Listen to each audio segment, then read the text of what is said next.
Fantástico. Bueno, pues vamos con unas preguntas de ustedes. Nos pregunta Rafa Limón, así con esa familiaridad. Rafa Limón nos pide que hablemos acerca de los detectives en la literatura. ¡Ay! Gran tema. Bueno. Realmente la figura del detective en la literatura es una construcción muy literaria. ¿Sí? Es decir, los detectives reales, quién sabe cómo sean. Pero bueno, el detective por antonomasia es Sherlock Holmes, ¿sí? Aunque haya sus antecedentes en la obra de Edgar Allan Poe, ¿no? Y tengamos detectives también muy famosos como los que creó Agatha Christie. Y bueno, los de Leonardo Padura, distintos tipos de detective, ¿no? Algunos vinculados a las instituciones, como los de Padura o el de Mankell, el Wallander actualmente, toda la serie de Mankell.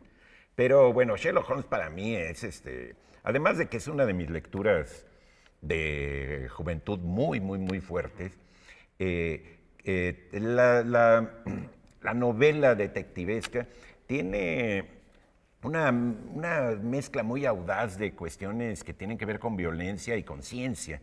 ¿Sí? Y entonces se supone que, bueno, Sherlock Holmes es un personaje que posee muchos recursos científicos, muchos estudios de anatomía, de biología, de química, básicamente de eso, y que le ayudan a la observación. Por lo general, a Sherlock Holmes se le asocia con la deducción y con un pensamiento muy lógico, reflexivo, pero en realidad tendría que ser más bien con la observación y los vínculos de esa observación con conocimimientos previos, como decías tú hace rato. ¿Sí? Es decir, leer a Sherlock Holmes ayuda a ser observador. El hábito no hace al monje, pero le ayuda mucho. Tú, como ponte un hábito de monje y al rato andas rezando. ¿Sí? Yo recuerdo que de chico, como imitaba a D'Artagnan, después de haber leído Los Tres Mosqueteros, imitaba a Sherlock Holmes. Entonces me ponía muy observador, ¿no? Claro, era cara de observador, no tenía mucho material adentro, ¿no? Pero la cara de observador ayuda porque, bueno, en el momento en que metes nuevamente el lenguaje y vas narrando lo que ves, comienzas a ver cosas que no se ven a simple vista. El lenguaje es parte de la observación. Si tú lo enuncias, comienzas a ver grietas en el piso que de otra manera no ves. Yo recomiendo mucho la antología, no la antología, la recopilación que hizo Sepan Cuántos en 3 tomos de la obra de Conan Doyle, porque tiene además un prólogo extraordinario de una de nuestras escritoras de cuestiones policíacas, María Elvira Bermúdez, muy olvidada actualmente porque no ha sido reeditada, pero es un prólogo extraordinario porque abarca toda la obra de Conan Doyle, que fue una obra muy vasta. Escribió mucha novela histórica, escribió poemas, escribió ensayos. Curiosamente, yo me acabo de encontrar hace una semana una antología de sus ensayos que se llama Mis Libros, publicada en Páginas de Espuma. Una joyita además de edición. ¿Sí? Y entonces ahí Conan Doyle habla de su biblioteca, de sus preferencias, de cómo el personaje le fue ganando a la propia personalidad del autor. Hay una dialéctica muy interesante entre el personaje y el escritor. ¿Sí? Y bueno, Conan Doyle en Sherlock Holmes a veces utiliza recursos de observación, a veces se saca ases de la manga que le había escatimado al lector. Es decir, los procedimientos narrativos son múltiples, ¿no? Pero yo me centro mucho en ese porque es el que me gusta, los otros no los conozco lo suficiente. Mencionabas ahora de Padura, y de Padura está Mario Conde. Que, bueno, Mario Conde se llama, sí. Además en España tiene unas connotaciones muy peculiares el nombre de Mario Conde. El zurdo Mendieta también es otro de esos detectives, que ahora es de Elmer Mendoza, que se ha puesto tan de moda. Y lo curioso de estos personajes es que es un detective que está presente en varias de sus obras. Es decir, no es que sea una saga como de una serie que él va protagonizando, sino que realmente ese personaje le sirve para protagonizar muchas historias diferentes que él va moviendo. Es el modelo original. Ahora, curiosamente, esos detectives siempre tienen que ser personajes con un gran defecto. con un gran quiebre interno. Entonces, bueno, Sherlock Holmes era adicto a la cocaína. No conozco estos casos que mencionas, pero seguramente tienen un quiebre o tienen dificultad para llevarse en su casa bien o con sus hijos. O sea, este sueco, el que mencionaste, Wallander, tiene mucho un problema para relacionarse también con su hija, con las mujeres. Es decir, eso pasa siempre con el personaje del detective. Ya se hizo como un arquetipo moderno del detective.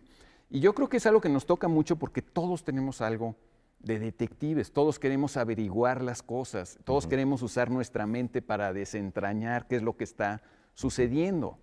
Y es un género que se ha practicado muchísimo desde todos los extremos. Tienes, claro, las clásicas, que es un policía, pero hay detectives que son en realidad monjes medievales, como en El nombre de la rosa. O hay detectives que son médicos, como en el Doctor House. Sí. Bueno, claro, digamos, todos los que están en el medio legal es un poco como más... O involuntarios. En los cómics se me está ahora ocurriendo el personaje de Tintín, que es un detective en el fondo, aunque no reúne las características que todos tenemos en la mente, pero es un detective. O Clarice Sterling en El silencio de los corderos, que aquí es El silencio de los inocentes. El padre Brown de Chesterton, es un sacerdote que o la auditoría de la federación con el policía. Y tú hablabas de los handicap, las mujeres tenían un gran handicap. Si ustedes se fijan, no hay muchas mujeres detectives en la literatura en la época victoriana, sobre todo. ¿Por qué? Porque sus vestimentas les impedían, porque los detectives siempre es que van en bicicleta, que tienen persecuciones, que se suben por aquí, que tienen que mancharse de alguna manera en su oficio, y las mujeres tenían esta vestimenta que les impedía muchas veces, incluso a los escritores, ponerlas de protagonista, porque era como, no, aquí hay algo que no puedo yo encajar. Claro, todos tenemos esta imagen de Agatha Christie, que ha hecho grandes también historias, y esas de las pocas mujeres que se conocían hasta hace muy poco, que habían no solamente escrito, sino protagonizado estas historias. Y era un poco por aunque este handicap detective físico. Clásico es Poirot, como se diga correctamente. Sí, bueno, y Maigret, el inspector Maigret para los franceses de Georges Simenon. Importantísimo. Y ahora hay muchísimas series inglesas y francesas. Hay una muy popular ahorita un detective italiano que ha tenido, que se llama el comisario Montalbano. El comisario Montalbano, que tiene una precuela, El joven Montalbano. Lanzarán es el detective de Taibo, ¿no? Hay una, claro, hay una escandinava que es Camila Lackberg.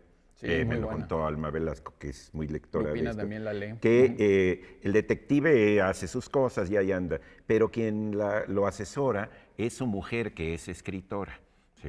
Y es muy interesante, digamos, la dupla, porque realmente los escritores se dedican a una labor muy detectivesca creando las tramas. ¿Sí? Claro. Realmente un escritor en este tipo de género, ¿no?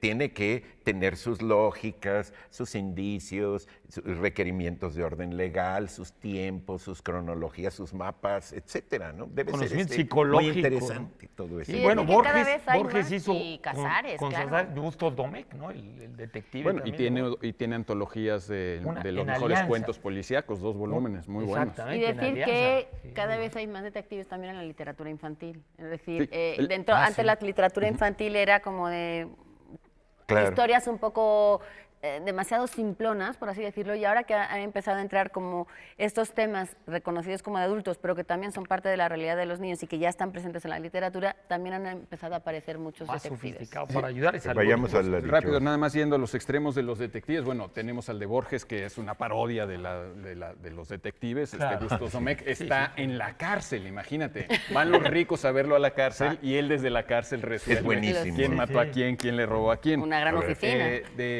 Están estas novelas maravillosas de Eduardo Mendoza, donde hay un detective sin nombre que en realidad lo sacan del manicomio para resolver casos. O sea, es un loco de manicomio, ¿no? Les quiero recomendar también La piedra lunar de Wilkie Collins. No dejen de leerla, es una de estas grandes obras sobre este tema. En alianza, la piedra lunar está en alianza. Que vayamos a Moonstone de Wilkie Collins. Vamos a la dichosa palabra que esta noche dice esto. ¿Dónde está? Aquí está. No, aquí no está. Aquí tampoco está. Perdónenme. Necesito un detective para averiguar en dónde está la dichosa palabra.